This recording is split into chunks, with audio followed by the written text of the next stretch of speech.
5 seconds.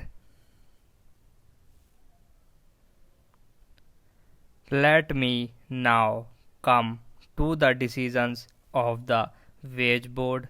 Much has been said about the wage board decision as if a crime had been done by the wage board.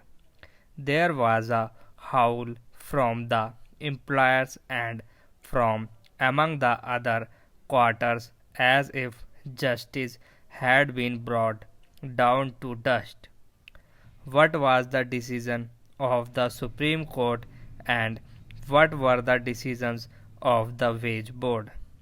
I would like to point out that except in 6 cases in all other matters, the decisions of the wage board were good and the wage board had an equal number of employers and the working journalists. That is to say, the employers agreed to all other matters on which decisions had been taken. With regard to these matters, they might have certain ground for criticism.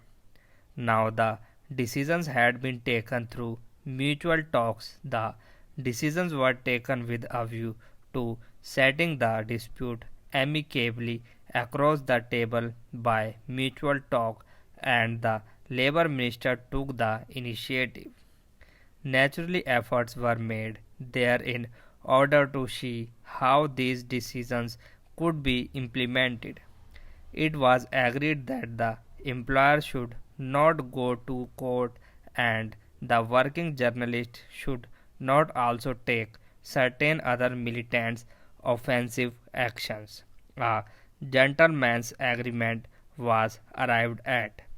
Then, what happened? On the one hand, they were talking about this thing, on the other hand, they were preparing for litigation.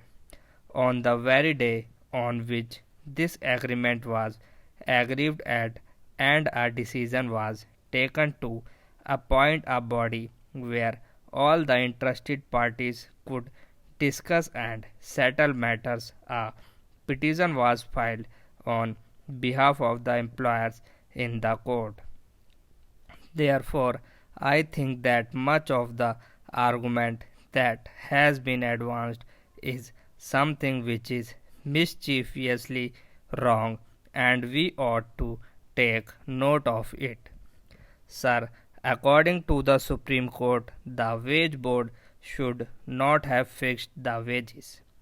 It seems that the proprietors have gone on all their promises they made. They want even the fixation of the minimum wage to be left to the states.